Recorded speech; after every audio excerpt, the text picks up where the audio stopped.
Bismillahirrahmanirrahim. Qala al-musannif rahimahullah. Wa nafa'ana bihi wa bi'ulumihi wa bi asrari bid-darain amin. Bab di bawah naungan ahli sunnah wal jamaah.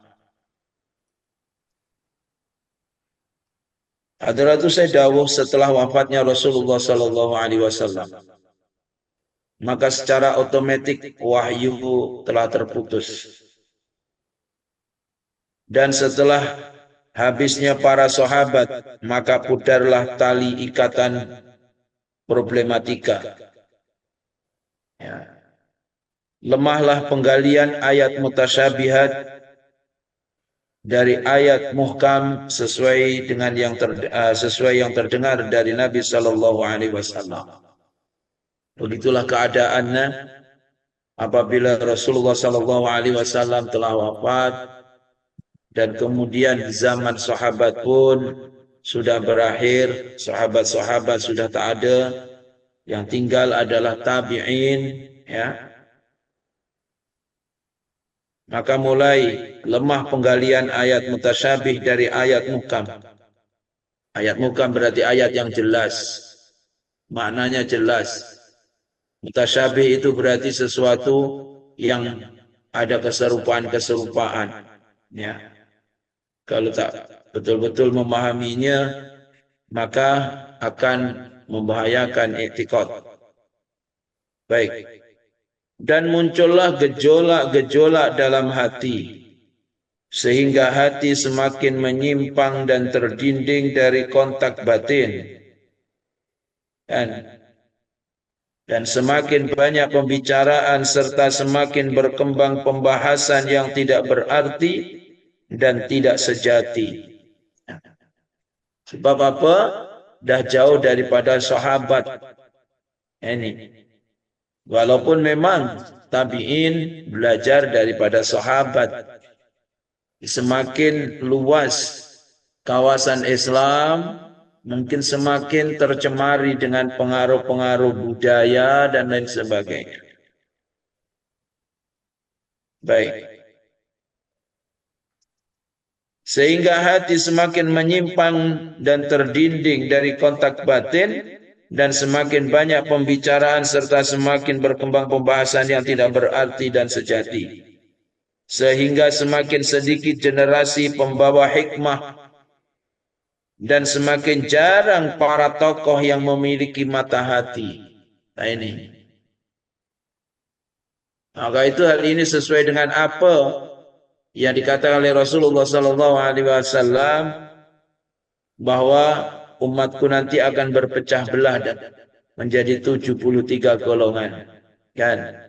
Orang Yahudi berpecah belah menjadi 71. Orang Nasrani jadi 72, orang Islam menjadi 73 golongan. Semuanya akan berada di neraka kecuali satu. Ma'ana alaihi wa ashabi. Sesiapa yang mengikut apa yang dipegang oleh Rasul, apa yang dijalankan oleh Rasul, dan juga apa-apa yang menjadi pegangan para sahabat. Maka itulah kemudian timbul yang namanya ahli sunnah wal jamaah. Kan? Macam-macam kumpulan. Ada Mu'tazilah, ada ahli sunnah wal jamaah, ada Jabariyah, ada Qadariyah dan lain sebagainya. Nah, ini. Sekarang macam mana kita nak tahu kumpulan itu adalah ahli sunnah atau bukan? Maka itu ulama-ulama ahli sunnah kita dah memberikan satu panduan. Ya, ini seperti apa yang disampaikan dalam muktamar tahun berapa itu di chatnya, yang ulama-ulama sedunia telah kumpul di chatnya sana. Apa definisi ahli sunnah wal jamaah? Kumpulan yang macam mana ahli sunnah wal jamaah? Kumpulan yang mana dalam urusan akidah berpandukan Syekh Abu Musa al-As'ari dan Abu Mansur al-Maturidi. Jadi seperti apa yang kita pelajari lah. Yang kita pelajari seperti kita belajar apa? Aqidatul Awam, Tijan Durori, kan? Ini dan lain sebagainya yang diajarkan di pesantren-pesantren insya Allah. Jauharatul Tauhid misalnya. Yang penting akidah yang dalam pemahamannya mengikut apa yang telah digariskan oleh Syekh Abu Musa Al-As'ari dan Syekh Abu Mansur Al-Maturidi. Awal-awal tak ada kumpulan-kumpulan seperti itu. Jadi apabila mulai bercelaru seperti tadi itu, kan, maka timbul permasalahan. Nah ini, maka muncullah golongan-golongan yang salah menafsirkan ayat-ayat tadi. Baik, jadi ahli sunnah wal jamaah dalam masalah akidah berpandukan kepada apa yang diajarkan oleh Syekh Abu Musa Al-As'ari dan Syekh Abu Mansur Al-Maturidi.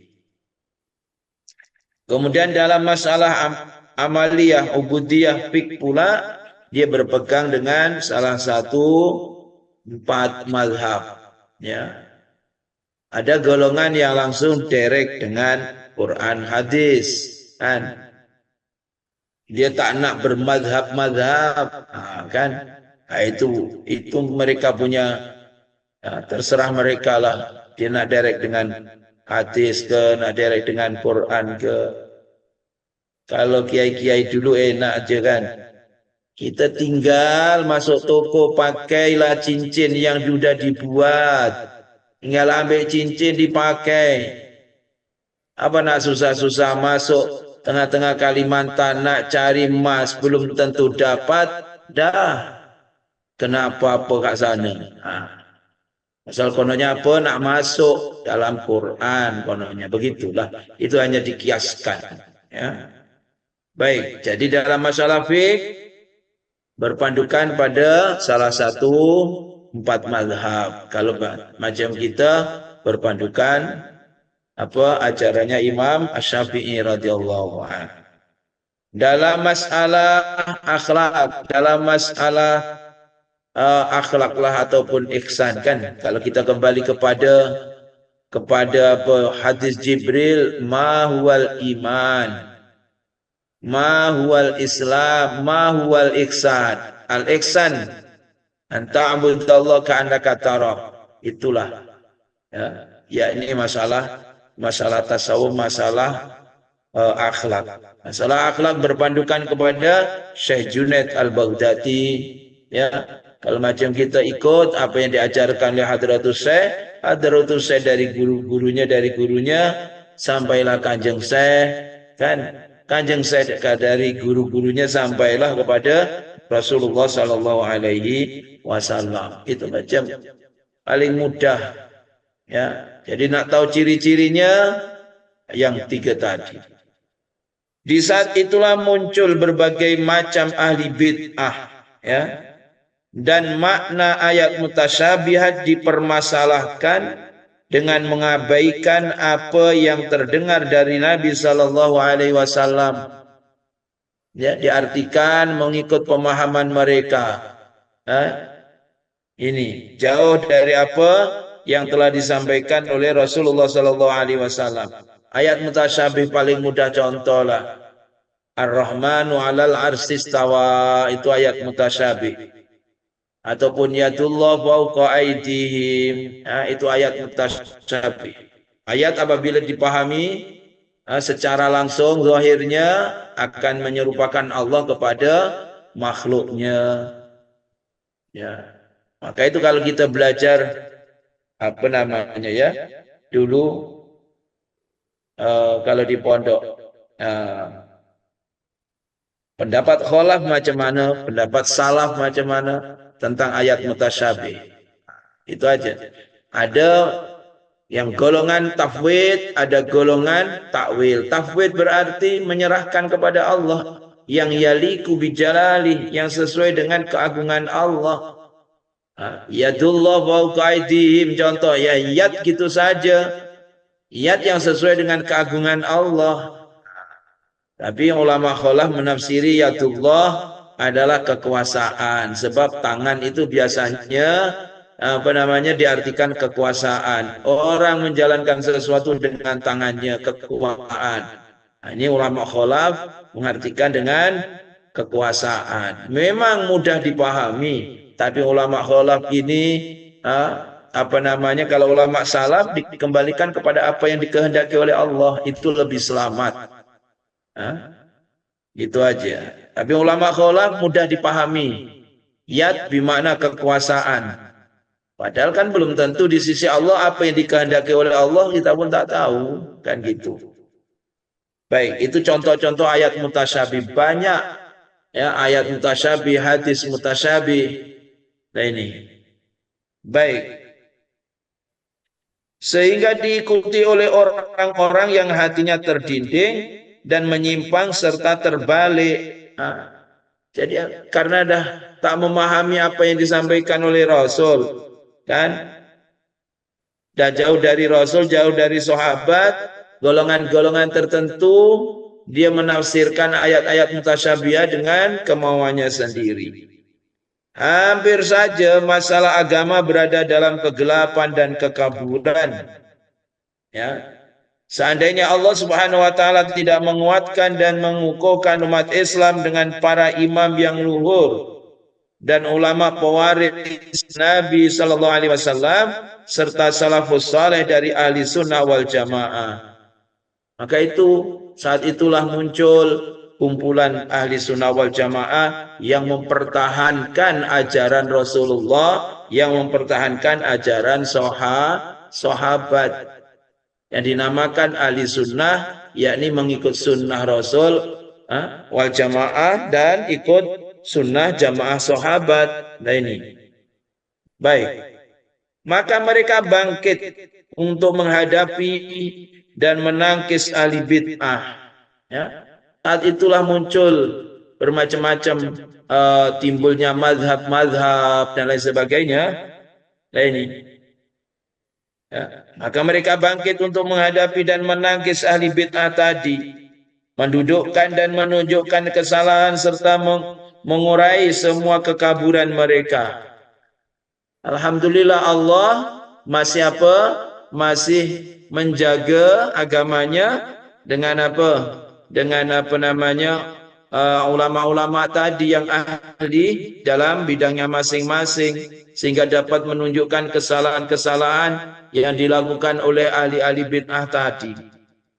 Melarang masyarakat untuk mengikuti mereka, ya mereka yang dimaksud adalah ahli bid'ah tadi, dengan mencukupkan ayat-ayat muhkamat dan memerintahkan kepada masyarakat agar meyakini dan memperlakukan ayat-ayat mutasyabihat dengan sesuai dengan apa adanya, dengan tanpa penyimpangan. Nah, itu penafsiran salafus saleh seperti itu, yakni yad yang yaliku bijalalih. Nah, gitu aja. Jadi tak boleh nak dibahas yad macam mana yad itu. Yad yang dimaksud yad ini tangan ke atau apa? Nah, itu dilarang membicarakan seperti itu. Ini. Jadi melarang masyarakat untuk memperdebatkan tentang ayat mutasyabihat. Dan sebab dikhawatirkan akan terjerumus. Tujuannya adalah agar terhindar dari kerusakan dan agar meraih keberuntungan serta keselamatan dalam agama ini, dunia dan akhirat. Maka ulama ahli sunnah wal jamaah melarang masyarakat untuk tidak memperhatikan dan memaparkan pendapat-pendapat tentang ayat-ayat mutasyabihat. Jangan sibuk dengan ayat-ayat mutasyabihat, serahkan saja kepada Allah sudah. Sebab mereka-mereka yang ahli mujadalah ini, yang ahli debat, suka dengan menampilkan ayat-ayat mutasyabihat, kan? Ini demikian juga mereka melarang ayat-ayat mutasyabihat dijadikan sebagai tema perdebatan dan bahan pertanyaan. Jangan terlalu masuk, jangan terlalu apa namanya mendalam-dalam sangat, nanti takut terjerumus, takut tersesat. Nah ini. Sebenarnya antisipasi semacam ini sudah cukup efektif. Tapi karena segenap ahli bid'ah membukukan pendapat-pendapat miring mereka dan mempropagandakan kekaburan dan kepentingan yang menyesatkan, saat itulah timbul macam hadis palsu. Hadis palsu ini banyak kan. Ini hadis palsu untuk kepentingan politik. Nah ini kan. Jadi akhirnya apa? Agama menjadi kabur tadi itu. Nah ini sebab ada tujuan politik kan, ada tujuan politik. Baik. Kemudian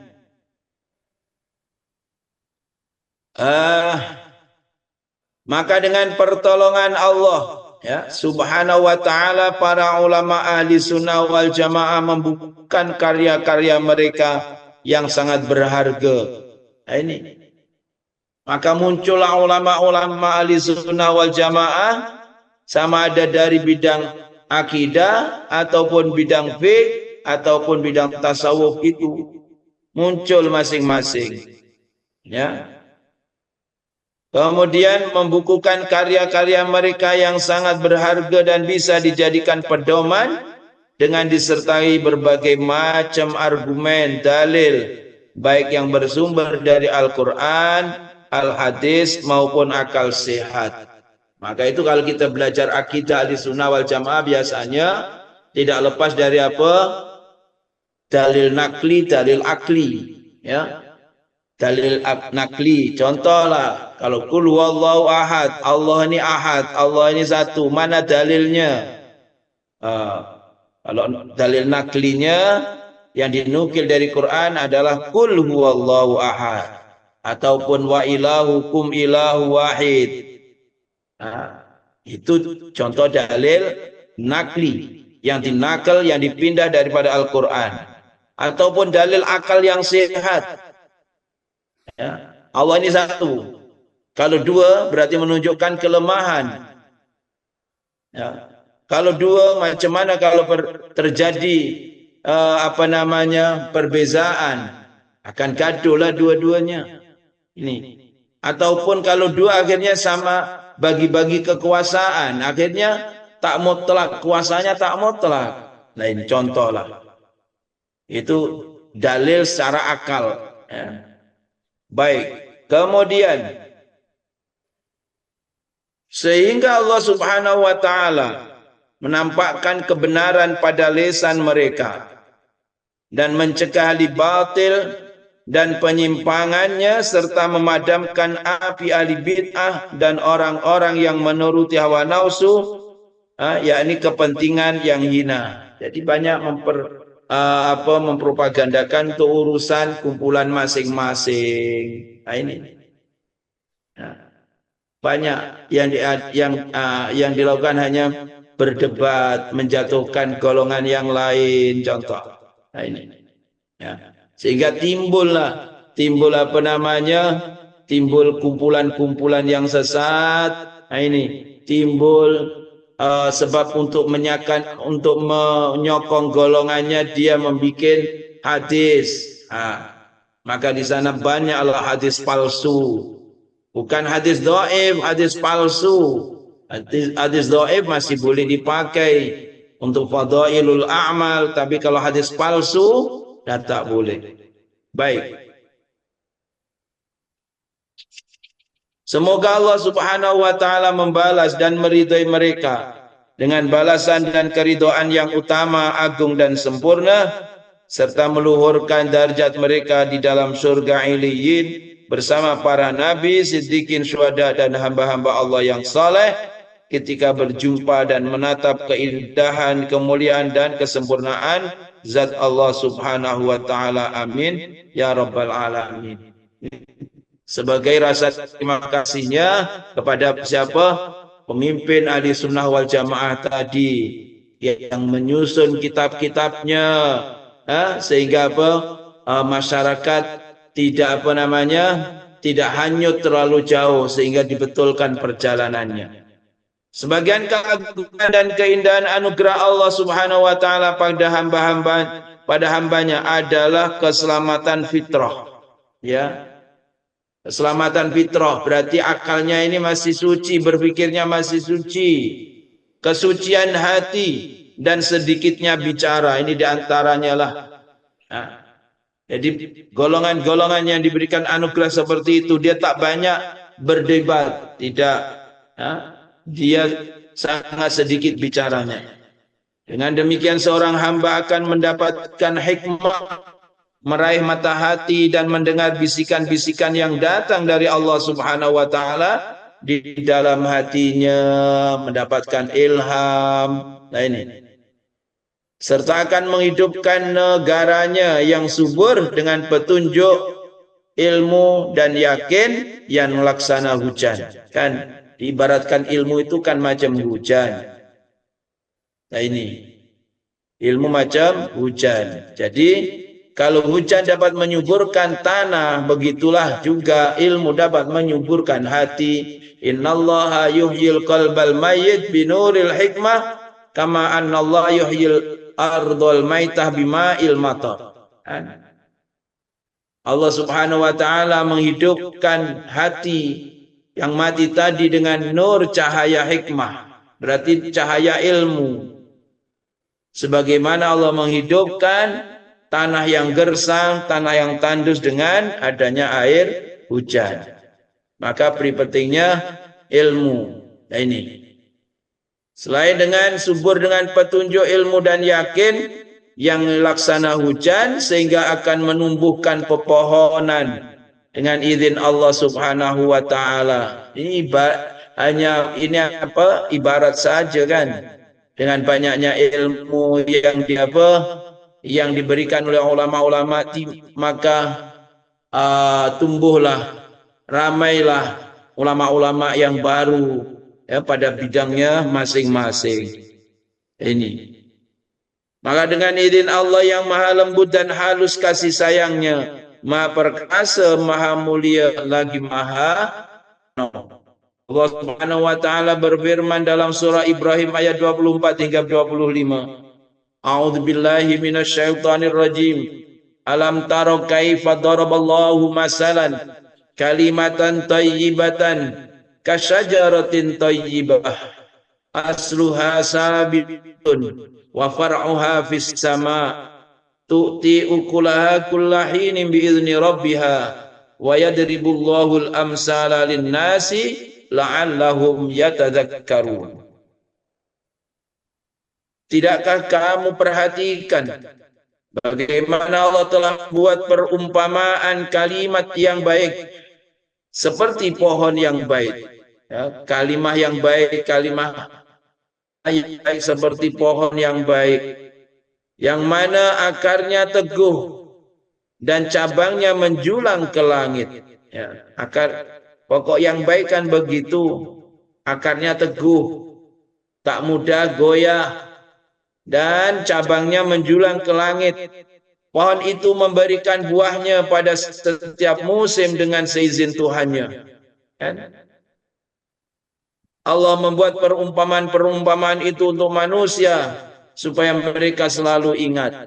Dan itu diibaratkan orang yang banyak ilmunya tadi, yang mana dengan ilmunya itu dia kukuhlah akidahnya, kan? Akidahnya kukuh sehingga tidak mudah terpengaruh. Kemudian kalau akidahnya kukuh akhirnya apa? Banyak cabang-cabangnya. Ini selain diamalkan, dia diajarkan sehingga banyak buahnya, kan? Banyak buahnya. Banyaklah murid-muridnya yang belajar, kan, yang belajar dengan ulama-ulama tersebut. Nah, ini banyak dalam Al-Quran Allah datangkan perumpamaan, kan? Contoh yang diumpamakan hujan, yang mana hujan itu ibarat ilmu kan, ataupun hidayah. Hujan ini dia akan turun dari langit, kemudian pergi ke lembah-lembah, kan? Pergi ke lembah-lembah.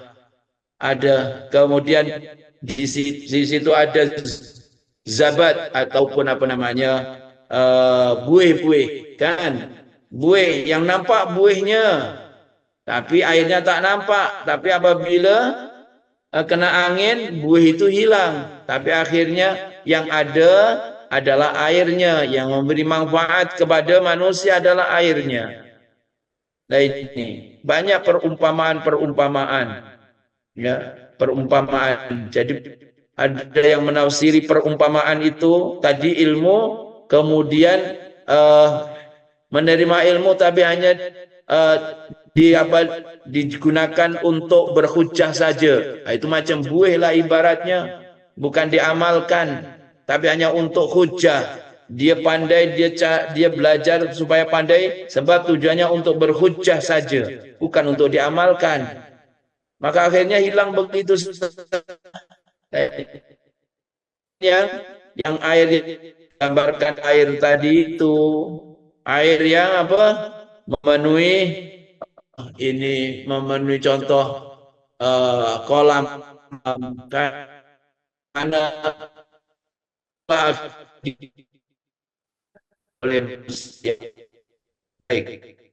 isi pemikirannya akan meniti jalan-jalan yang kokoh dalam ilmunya.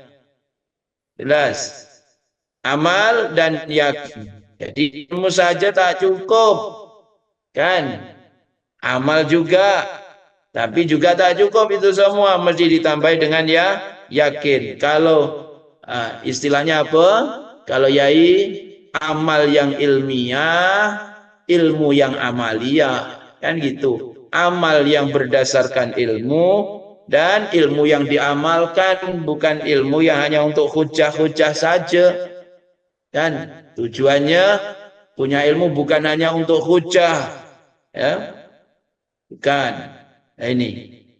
Dan sinar hatinya akan menggerakkan kilauan istiqomah. Jelas. Kalau ilmu amal dan yakin dengan apa yang diamalkan, yakin dengan ilmu yang ada, maka akan mendatangkan sinarnya hati, sebab hatinya menjadi bersih, kan? Hatinya menjadi bersih, yang mana dengan ilmu tadi dia pun tidak sombong, kan? Dengan ilmu tadi dia pun banyak beristighfar, banyak bertaubat, akhirnya hatinya bersih. Kalau hati bersih, hati mudah menerima pemberian-pemberian dari Allah, rahasia-rahasia dari Allah. Kemudian apa?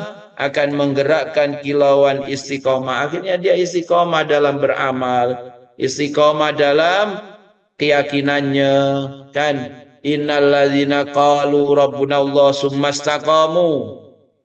Sesungguhnya orang-orang yang mengucapkan Tuhanku Allah, kemudian dia istiqomah. Istiqomah dalam mempertahankan akidahnya, istiqomah dalam melakukan tuntutan dari akidahnya, istiqomah.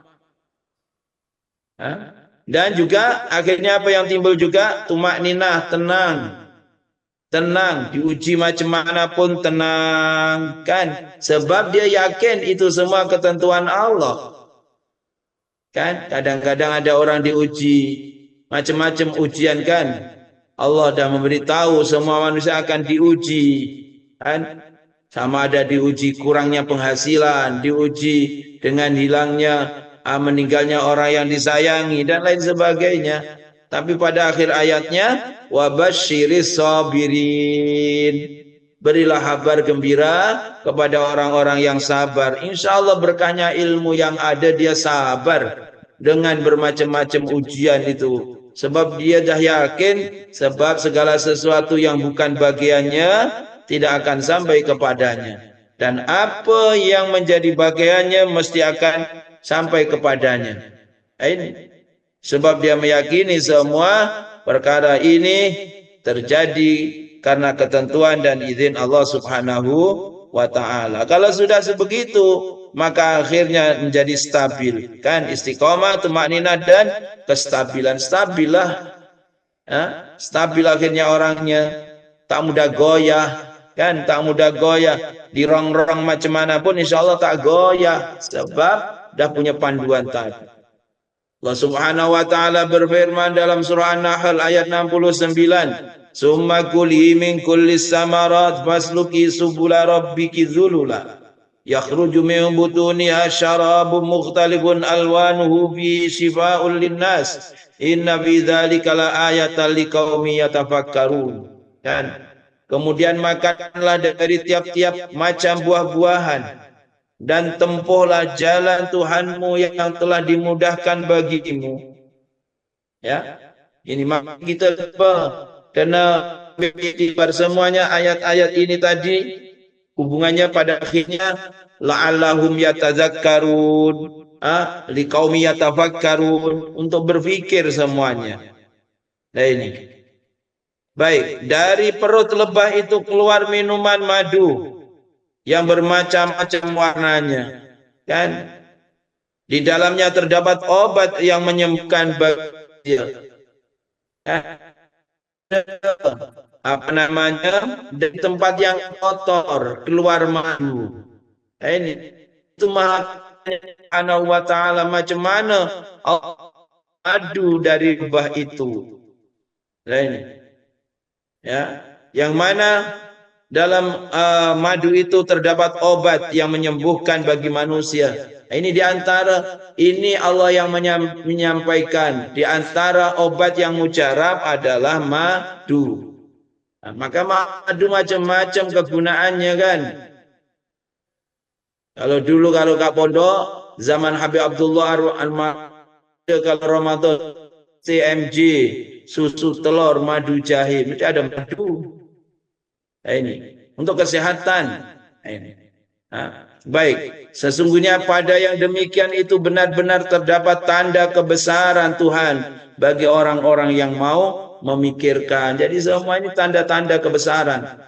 Ya, setiap apa yang dilihat kalau kita ambil pengajaran, pengajaran dan pelajaran dan pengajaran, maka kita akan mendapatkanlah natijahnya.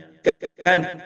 Kalaulah kisah-kisah yang baik, kita jadikan pelajaran. Kalau kisah yang tak baik, kita jadikan pengajaran. Supaya kita tidak mencontohinya, supaya tidak mengikutinya.